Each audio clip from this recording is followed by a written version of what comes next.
Jadi ketika kita misalkan baru membuka, lapar, ada gelas air soda es, mungkin terlihat sangat segar, sangat menggoda gitu ya. Tetapi ketika kita minum dalam keadaan perut kosong yang sudah tidak makan dalam waktu lama, itu meningkatkan risiko keluhan-keluhan seperti perut begah, perut kembung. Jadi itu lebih baik dihindari.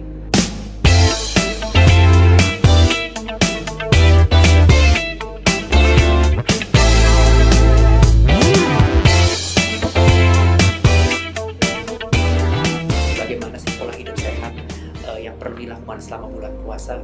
Yang pertama, karena puasa kita akan tidak makan dan minum dalam waktu yang cukup lama, kita harus memperhatikan asupan kita, baik saat sahur maupun saat berbuka. Jadi perhatikanlah gizi dan jenis makanan yang kita pilih. Misalkan kalau untuk sahur, teman-teman perlu karbohidrat. Karbohidrat itu adalah sumber utama energi kita. Jadi kalau bisa jangan makan, bagi yang misalkan makan salad untuk pagi hari, mungkin ada teman-teman yang makan salad gitu. Kalau bisa ada karbohidratnya. Kenapa? Karena karbohidrat atau karbohidrat atau gula itu adalah sumber energi yang paling mudah dicerna. Jadi lebih baik ada karbohidrat, tapi pilih karbohidratnya juga nggak sembarangan. Pilihlah karbohidrat kompleks yang tidak menimbulkan lonjakan gula darah terlalu tinggi. Misalkan ada nasi merah, roti gandum, lalu bisa juga oatmeal. Selain itu juga teman-teman perlu memperhatikan asupan sayur dan buah. Jangan melupakan asupan sayur dan buah. Jadi sayur dan buah itu tetap merupakan komponen penting untuk memenuhi kebutuhan vitamin dan mineral. Dalam memilih lauk, pilihlah lauk yang sehat. Kalau bisa jangan lauk yang terlalu berlemak. Dan juga hindari makanan yang terlalu bersantan atau digoreng setiap hari gitu. Itu mungkin enak, tetapi mungkin saya tidak menganjurkan setiap hari makan opor, makan padang misalnya setiap hari gitu ya. Jadi harus pilih-pilih, dan kalau bisa makanan-makanan seperti itu diminimalkan. Tetapi pilihlah, misalkan ketika kita memilih protein atau lauk, pilihlah daging rendah lemak. Lalu cara memasaknya juga penting. Hindari menggunakan santan atau digoreng. Tetapi kalau bisa makanannya itu dikukus atau direbus. Nah, nah itu jadi hal-hal yang penting terkait memilih makanan yang sehat. Terus yang nggak kalah penting adalah terkait minum. Jadi memang kita harus memenuhi kebutuhan cairan kita. Bagaimana cara memenuhi kebutuhan cairan dalam waktu yang relatif lebih singkat sebenarnya? Jadi mungkin teman-teman bisa mencoba saat sahur, setidaknya dalam waktu sahur, semenjak bangun tidur sampai sahur itu minum setidaknya 2 gelas air. Terus setelah berbuka langsung minum lagi 2 gelas air. Nah, sisanya teman-teman bisa minum sesuai kebutuhan gitu. Jadi setidaknya teman-teman sudah mencukupi 4 gelas air minimal, ditambah ke teman-teman minum secara on demand, kurang lebih seperti itu. Dan masih terkait dengan minuman, hindari minuman-minuman yang terlalu bersoda.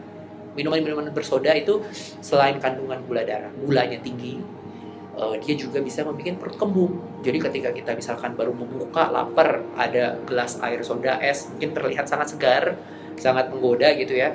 Tetapi ketika kita minum dalam keadaan perut kosong yang sudah tidak makan dalam waktu lama, itu meningkatkan risiko keluhan-keluhan seperti perut begah, perut kembung. Jadi itu lebih baik dihindari. Pola tidur? Kalau untuk pola tidur, teman-teman sebenarnya untuk orang dewasa tetap disarankan memiliki tidur kurang lebih minimum 6-8 jam. Tetapi memang tidak bisa disamaratakan, karena memang ada orang-orang yang short sleeper disebutnya, yaitu memang mereka tidurnya sangat pendek.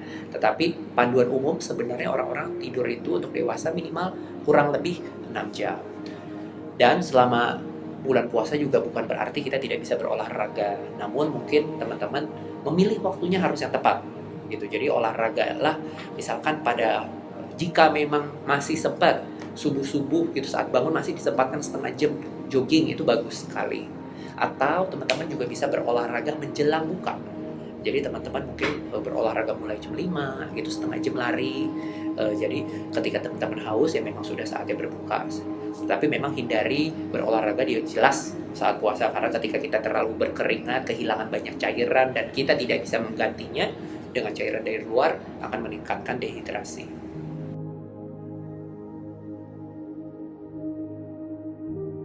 Jadi ketika teman-teman sahur, biasanya tuh ada yang beranggapan kalau makan nasi itu harus banyak.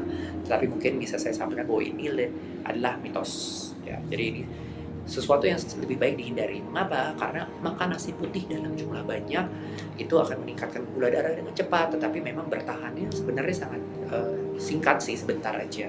Jadi bukan berarti semakin banyak kita makan nasi putih semakin tahan gitu. Jadi daripada kita makan nasi putih, lebih baik kita memilih sumber karbohidrat kompleks, misalkan nasi merah, roti gandum, oatmeal. Kalau kita makan dalam jumlah terlalu banyak, bagi teman-teman yang memiliki keluhan lambung, itu bisa meningkatkan keluhan begah, perutnya malah tidak nyaman seharian nanti. Jadi saya tidak menganjurkan makan sebanyak-banyaknya nasi putih ketika sahur.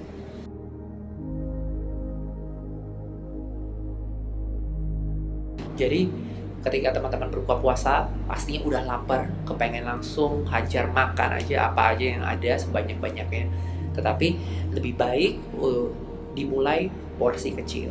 Jangan memaksakan tubuh kita langsung makan dalam jumlah yang banyak. Mengapa? Karena makan dalam jumlah yang banyak tersebut setelah seharian berpuasa bisa meningkatkan keluhan-keluhan seperti keluhan kembung, mual. Toh teman-teman masih bisa makan di waktu selanjutnya, masih lama waktunya.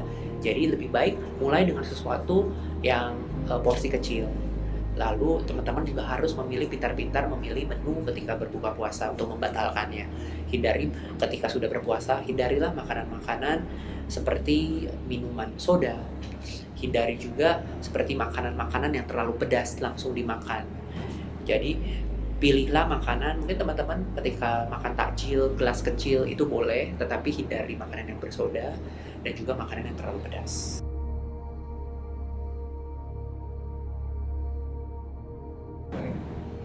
Untuk gorengan, ya seperti yang tadi saya sampaikan sih, gorengan mungkin enak ya, tetapi memang tidak dianjurkan untuk dimakan secara terlalu sering karena ya makanan itu digoreng, makanan yang digoreng itu mengandung lemak trans, lemak jenuh, dan lemak jenuh itu pada akhirnya bisa berkontribusi pada menyebabkan peningkatan kadar kolesterol kita, dan kalau kadar kolesterol darah tinggi perlu teman-teman ketahui itu meningkatkan risiko sakit jantung, stroke gitu. Jadi memang kalau teman-teman mungkin mau sesekali makan ya boleh, tetapi kalau bisa dihindari, jangan menurutin gitu setiap hari gorengan.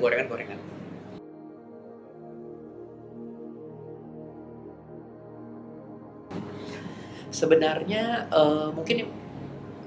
mungkin saya sampaikan ini hoax ya, bukan berarti tidak boleh tidur siang, tetapi individu ya, tergantung individu ya. Jika memang teman-teman ingin tidur siang, sebenarnya nggak, dari sisi medis ya, kalau dari sisi medis sebenarnya tidak ada masalah. Tetapi memang mungkin yang saya ingin tekankan, jangan menjadikan puasa menjadi ajang malas-malasan untuk beraktivitas. Kalau bisa tetap beraktivitas secara produktif, dan yang sering kali dihindari sebenarnya adalah olahraga. Tetap berolahraga, tapi memang pilih timingnya yang tepat. Misalkan saat subuh kalau sempat, atau misalkan menjelang buka puasa.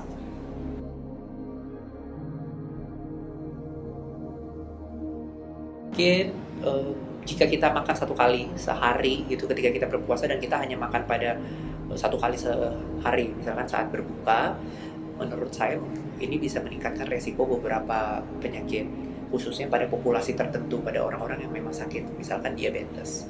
Pada pasien-pasien diabetes, keteraturan pola makan dan pola makan secara teratur pada jam-jam tertentu diperlukan.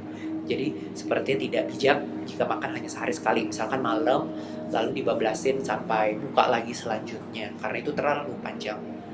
Namun yang perlu diperhatikan adalah puasa itu sebenarnya kita tidak makan kurang lebih 10-12 jam, kurang lebih kisarannya, dan itu meningkatkan resiko gula darah rendah. Apalagi teman-teman jika memiliki penyakit sebelumnya seperti diabetes, itu jelas waktunya sangat panjang. Jadi jika memungkinkan, saran saya tetap sahur untuk menyiapkan energi dan mempersiapkan energi untuk menjalani puasa sampai waktu berbuka puasa.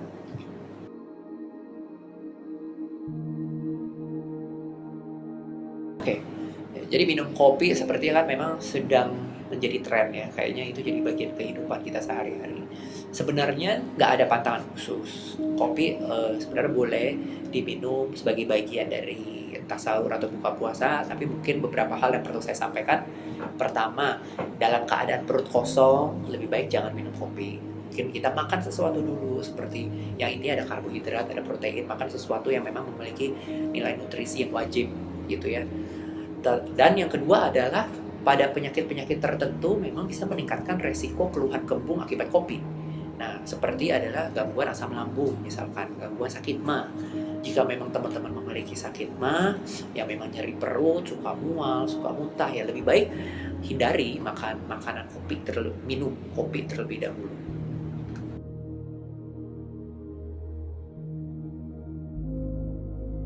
Ya, jadi bau mulut adalah masalah yang cukup sering ditemui, khususnya ketika kita jadi lebih jarang minum, asupan cairannya juga lebih sedikit. Mungkin ada beberapa tips yang bisa saya sampaikan. Jadi bagi teman-teman yang ingin berpuasa, ada beberapa makanan yang memang bisa meningkatkan bau mulut. Yang pertama seperti bawang merah, bawang bombay, terus produk-produk susu. Beberapa orang juga mengeluhkan adanya bau mulut setelah mengkonsumsi makanan-makanan tersebut. Jadi kalau bisa ya hindari mungkin makanan seperti bawang merah atau bawang bombay. Tetapi ya jika memang tidak bisa dihindari, tetap bisa dilakukan beberapa hal untuk menurunkan resiko bau mulut. Jadi setelah teman-teman makan, biasakan untuk kumur.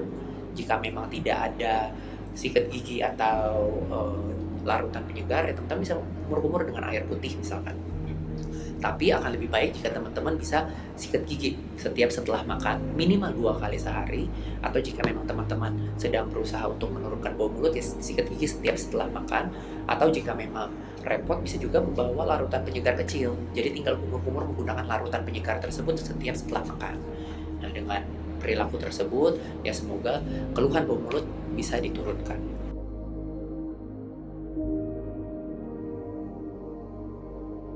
Jadi bagi teman-teman yang memang memiliki penyakit kronik ya, khususnya mungkin diabetes, sakit gula, tekanan darah tinggi, itu yang perlu kontrol ke dokternya sebelum bulan puasa lebih baik, agar dokternya bisa memeriksa dan memastikan bahwa kondisinya sangat stabil, baik, siap untuk menjalankan ibadah puasa.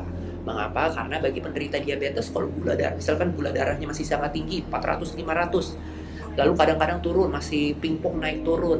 Nah, tentu hal itu tidak baik gitu, karena bisa meningkatkan terjadi komplikasi akut diabetes kalau dipaksakan berpuasa dan gula darahnya masih terlalu tinggi gitu. Jadi mungkin yang bisa saya sampaikan, jika memang teman-teman ada penyakit tertentu, sampaikan ke dokter, dok apakah kondisi saya cukup sehat, stabil untuk menjalankan ibadah puasa, khususnya sebenarnya untuk menderita diabetes gula darah. Nah, bagi penderita, mungkin kita ngomongin satu-satu. Kalau untuk penderita diabetes, jika teman-teman gula darahnya sudah stabil, mau menjalankan ibadah puasa, untuk makanan secara umum biasa aja, seperti sebelum berpuasa. Namun memang saya menekankan lebih ke jumlah porsi takaran dan pemilihan makanan yang tepat. Yang penting harus karbohidrat kompleks, tidak memilih karbohidrat simple seperti nasi putih, roti tawar yang putih, karena itu memang meningkatkan gula darah cepat gitu. Jadi lebih baik pilih karbohidrat kompleks seperti nasi merah, oatmeal, dan hindari minuman-minuman ringan seperti soft drink atau sirup sebenarnya, karena memang itu meningkatkan gula darah dengan cepat. Dan selain itu konsumsi sesuai dengan takaran. Saya menyarankan bagi penderita diabetes harus mengetahui sebelumnya, kalau bisa berdiskusi dulu dengan dokternya terkait takaran makan yang tepat untuk dirinya. Karena memang diet merupakan penanganan utama dari penderita diabetes sebenarnya, yaitu terkait porsi dan pemilihan. Terus kedua, penggunaan obat. Jadi bagi penderita diabetes, obat-obatannya harus didiskusikan dulu dengan dokternya. Biasanya ada penurunan dosis. Jadi harus dipatuhi dosis obat yang tepat. Mungkin itu untuk menderita diabetes. Kalau untuk menderita tekanan darah tinggi, sebenarnya untuk dari segi pola makan, tetap secara umum yaitu pola makan sehat, dan khususnya bagi penderita darah tinggi adalah hindari garam yang terlalu banyak. Jadi hindari penggunaan garam atau makanan-makanan yang asin, hindari makanan yang terlalu berminyak, makanan yang digoreng. Mungkin itu untuk menderita darah tinggi. Dan jangan lupa tetap menggunakan obat rutin. Bagi penderita asam urat, ya, apabila teman-teman memiliki asam urat yang tinggi, meningkatkan resiko terjadi penyakit gout, artritis, atau peradangan sendi gout. Biasanya terjadinya tuh di jari-jari kaki, di jempol biasanya. Nah, karena terjadi penumpukan kristal asam urat di jempol kaki, jadi keluhannya akan nyeri banget. Jadi yang perlu dilakukan adalah selain memang pengobatan rutin yang sudah dikonsumsi, dilanjutkan, karena kita perlu memantau dan mempertahankan kadar asam urat pada level tertentu. Yang penting juga adalah jenis makanan-makanan yang perlu dihindari.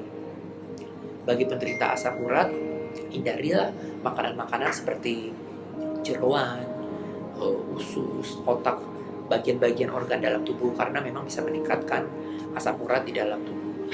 Terus selain itu juga ada jenis kacang-kacangan tertentu yang bisa meningkatkan kadar asam urat. Dan juga hindari sebenarnya makanan yang berlemak bagi penderita asam urat. Dan bagi penderita asam urat, saya menyarankan lebih baik juga mengecek profil metabolik yang lain, yaitu kolesterol, gula darah, harus dipastikan semuanya baik. Mungkin itu, lebih baik perhatikan makanannya. Halo teman-teman Seru CGV, saya Dr. Alvin Nur Salim, dokter spesialis penyakit dalam, ingin mengucapkan selamat menunaikan ibadah puasa untuk teman-teman Seru CGV. Jangan lupa selama bulan puasa kita tetap harus menjaga kesehatan agar sistem imun kita baik dan kita terhindar dari infeksi. Sampai jumpa.